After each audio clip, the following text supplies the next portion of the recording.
aku Semut. Kali ini aku mau menjelaskan beberapa hal tentang kopi. Aku punya dua jenis kopi dengan merek yang berbeda. Kopi adalah minuman hasil seduhan biji kopi yang telah disangrai dan dihaluskan menjadi bubuk. Kopi merupakan salah satu komoditas di dunia yang dibudidayakan lebih dari 50 negara. Dua spesies kopi pohon kopi yang dikenal secara umum yaitu kopi robusta dan kopi arabica. Pemrosesan kopi sebelum dapat diminum melalui proses panjang, yaitu dari pemanenan biji kopi yang telah matang baik dengan cara mesin maupun dengan tangan. Kemudian dilakukan pemrosesan biji kopi dan pengeringan sebelum menjadi kopi gelondong. Proses selanjutnya yaitu penyangrean dengan tingkat derajat yang bervariasi. Setelah penyangrean, biji kopi digiling atau dihaluskan menjadi bubuk kopi sebelum kopi dapat diminum. Sejarah mencatat bahwa penemuan kopi sebagai minuman berkhasiat dan berenergi pertama kali ditemukan oleh bangsa Ethiopia di benua Afrika sekitar 3000 tahun yang lalu. Kopi kemudian terus berkembang hingga saat ini menjadi salah satu minuman paling populer di dunia yang dikonsumsi oleh berbagai kalangan masyarakat. Indonesia sendiri telah mampu memproduksi lebih dari 4.000 ton kopi per tahunnya. Di samping rasa dan aroma yang menarik, kopi juga dapat menurunkan risiko terkena penyakit kanker, diabetes, batuk empedu, dan berbagai penyakit jantung.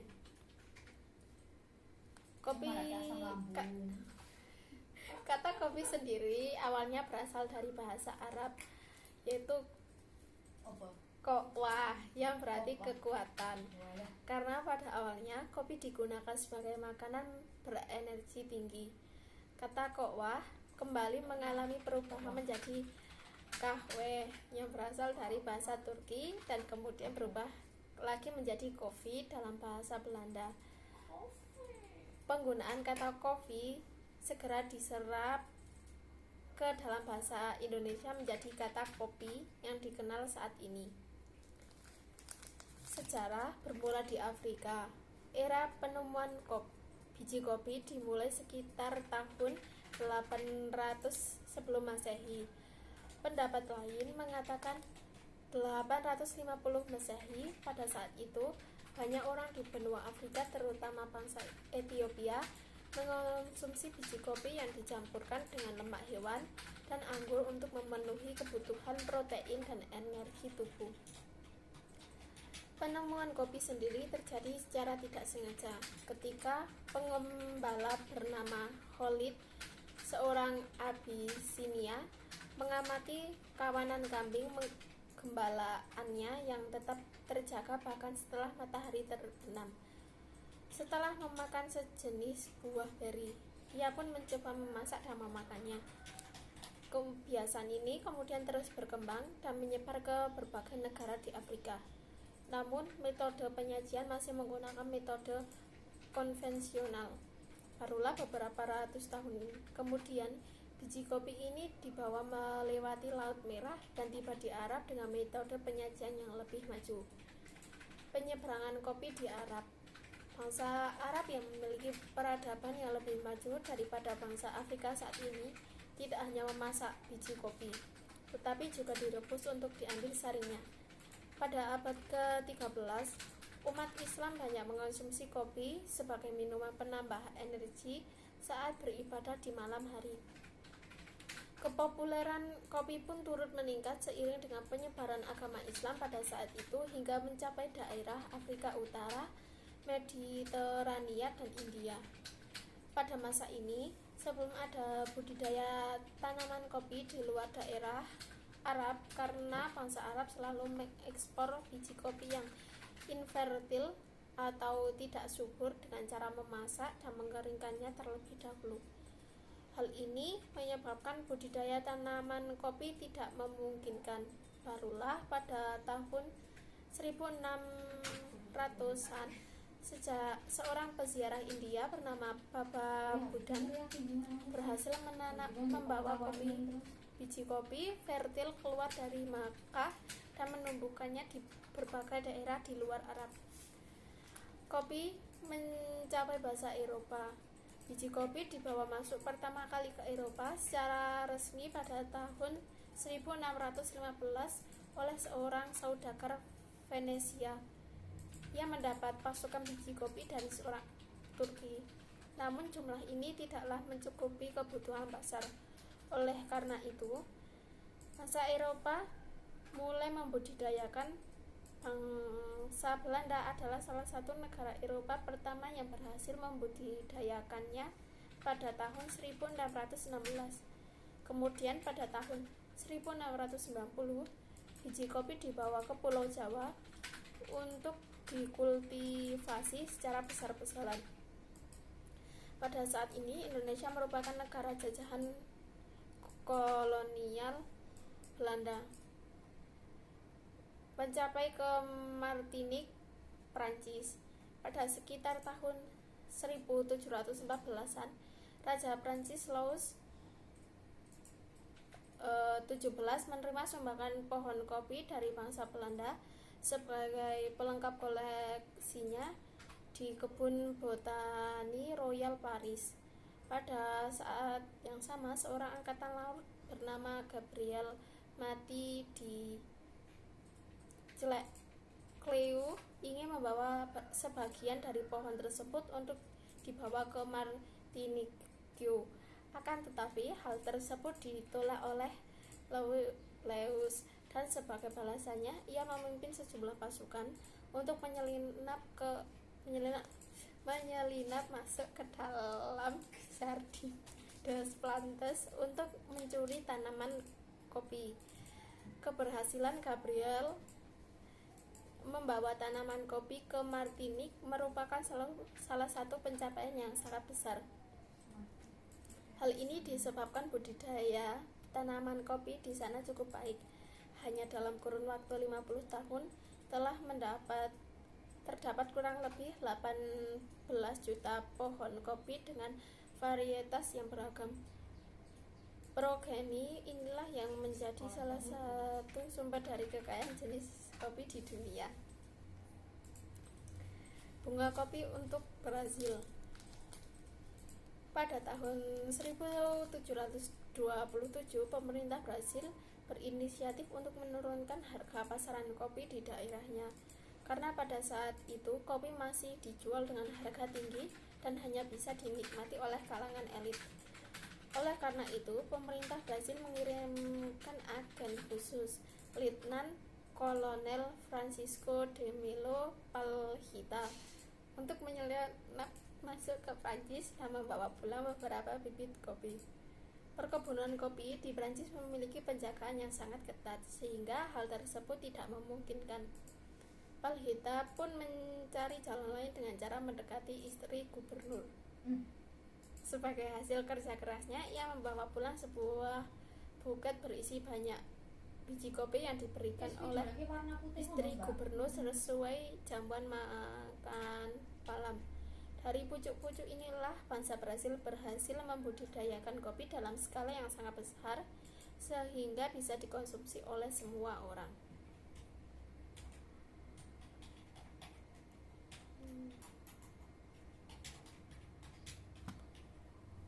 Sejarah penemuan kopi telah dimulai ribuan tahun lalu, mulai dari tahun 1000 sebelum Masehi sampai 1946.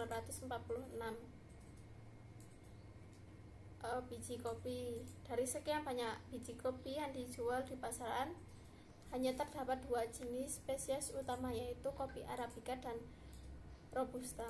Masing-masing jenis kopi ini memiliki keunikannya masing-masing dan pasarnya sendiri. Biji kopi Arabica merupakan tipe kopi tradisional dengan cita rasa terbaik. Sebagian besar kopi yang ada di yang ada dibuat dengan menggunakan biji kopi jenis ini. Kopi ini berasal dari Ethiopia dan sekarang telah dibudidayakan di berbagai belahan dunia, mulai dari Amerika, Afrika Tengah, Afrika Timur, India, dan Indonesia.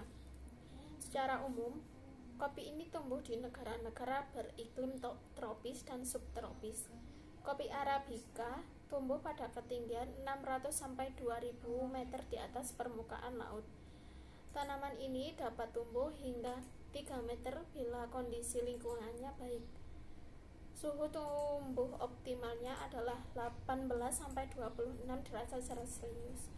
Biji kopi yang dihasilkan berukuran cukup kecil dan berwarna hijau hingga merah gelap. Biji kopi Robusta. Kopi Robusta pertama kali ditemukan di Kongo pada tahun 1898. Kopi Robusta dapat dikatakan sebagai kopi kelas 2 karena rasanya yang lebih pahit, sedikit asam, dan mengandung kafeina dalam kadar yang jauh lebih banyak. Selain itu, cakupan daerah tumbuh kopi Robusta lebih luas daripada kopi Arabica yang harus ditumbuhkan pada ketinggian tertentu. Kopi Robusta dapat ditumbuhkan dengan ketinggian 800 meter di atas permukaan laut. Selain itu, kopi jenis ini lebih resisten terhadap serangan hama dan penyakit. Hal ini menjadikan kopi Robusta lebih murah. Kopi Robusta banyak ditumbuhkan di Afrika Barat, Afrika Tengah, Asia Tenggara, dan Amerika Selatan. Kemudian ada kopi luwak. Jenis kopi luwak merupakan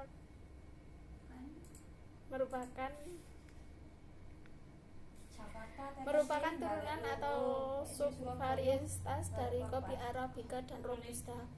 Biasanya di setiap daerah hasil kopi memiliki keunikannya masing-masing dan menjadikannya sebagai sebuah subvarietas. Salah satu jenis kopi lain yang terkenal adalah kopi luwak asli Indonesia. Kopi luwak merupakan kopi dengan harga jual tertinggi di dunia. Proses terbentukannya dan rasanya yang unik menjadi alasan utama tingginya harga jual kopi jenis ini. Pada dasarnya, kopi ini merupakan kopi jenis Arabica. Biji kopi ini kemudian dimakan oleh luwak atau sejenis musang. Akan tetapi, tidak semua bagian biji kopi ini dapat dicerna oleh hewan ini. Bagian dalam biji kopi ini kemudian akan keluar bersama kotorannya karena telah bertahan lama di dalam saluran pencernaan luwak. Biji kopi ini telah mengalami fermentasi singkat oleh bakteri alami di dalam perutnya yang memberikan cita rasa tambahan yang unik. Waduh, cita rasanya langsung liung ya. Jenis-jenis minuman kopi. Minuman kopi yang ada saat ini sangatlah beragam jenisnya. Masing-masing jenis kopi ada yang memiliki proses penyajian dan pengolahan yang unik. Contoh minuman kopi yang umum dijumpai, yang pertama ada kopi hitam, merupakan hasil ekstraksi langsung dari perebusan biji kopi yang disajikan tanpa penambahan perisa apapun. Kemudian espresso merupakan kopi yang dibuat dengan mengekstraksi biji kopi menggunakan uap panas pada tekanan tinggi. Kemudian ada coffee latte, merupakan jenis kopi espresso yang ditambahkan susu dengan rasio atau antara susu dan kopi 3:1. Kemudian ada coffee au late, merupakan serupa dengan coffee latte tetapi menggunakan campuran kopi hitam. Kemudian ada kopi macchiato, merupakan kopi espresso yang ditambahkan susu dengan Rasio antara kopi dan susu 4:1. Kemudian ada cappuccino, merupakan kopi dengan penambahan susu, krim, dan serpihan coklat. Kemudian ada dry cappuccino, merupakan cappuccino dengan sedikit krim dan tanpa susu. Kemudian ada jenis frappe, merupakan espresso yang disajikan dingin. Kemudian ada kopi instan, berasal dari biji kopi yang dikeringkan dan digranulasi. Kemudian ada kopi Irlandia, merupakan kopi yang dicampur dengan whisky. Ada kopi tubruk, kopi asli Indonesia yang dibuat dengan memasak biji kopi bersama dengan gula. Kemudian ada jenis kopi Meliam, sejenis kopi dengan penambahan bubuk coklat dan madu. Kemudian ada kopi mocha, serupa dengan cappuccino dan latte tetapi dengan penambahan sirup coklat. Ada jenis kopi oleng, kopi khas Thailand yang dimasak dengan jagung, kacang kedelai, dan wijen. Pembuatan minuman kopi. Kopi yang dapat diminum akan menjalani serangkaian proses pengolahan yang panjang dari biji kopi untuk menjadi minuman kopi. Berbagai metode pengolahan biji kopi telah dicoba untuk menghasilkan minuman kopi terbaik. Dalam hal ini, proses penanaman juga turut berperan dalam menciptakan cita rasa kopi yang baik. Pemanenan dan pemisahan cangkang. Tanaman kopi selalu berdaun hingga sepanjang tahun dan berbunga putih. Bunga ini kemudian akan menghasilkan buah yang mirip dengan ceri terbungkus dengan cangkang yang keras. Hasil ini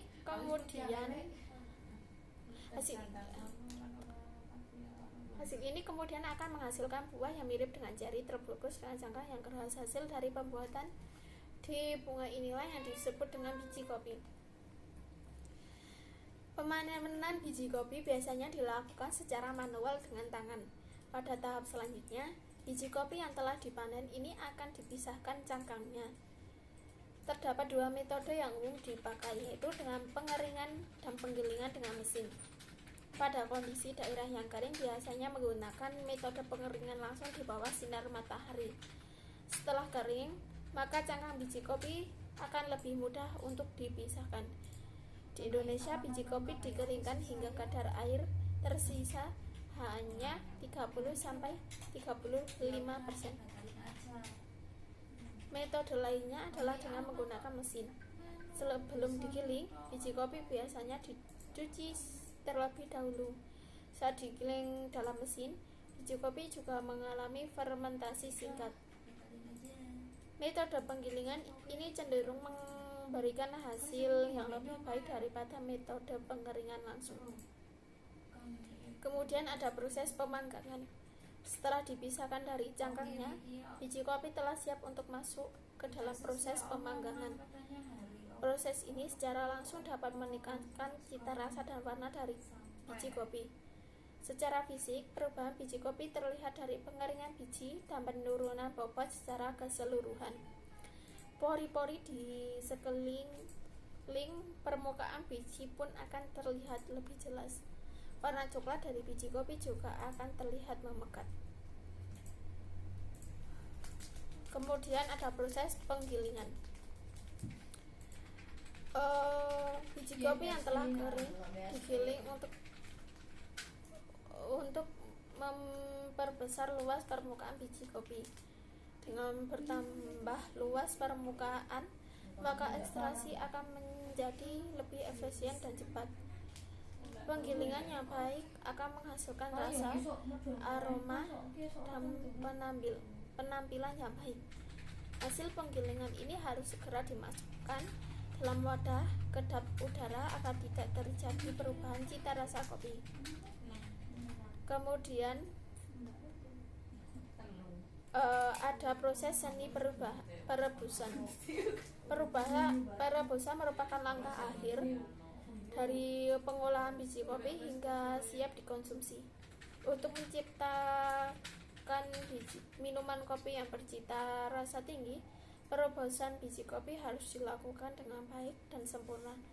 Terdapat banyak variabel dalam perebusan biji kopi, antara lain komposisi biji kopi dan air, ukuran partikel, suhu air yang dipakai, metode dan waktu perebusan. Kesalahan kecil dalam perebusan kopi dapat menyebabkan penurunan cita rasa.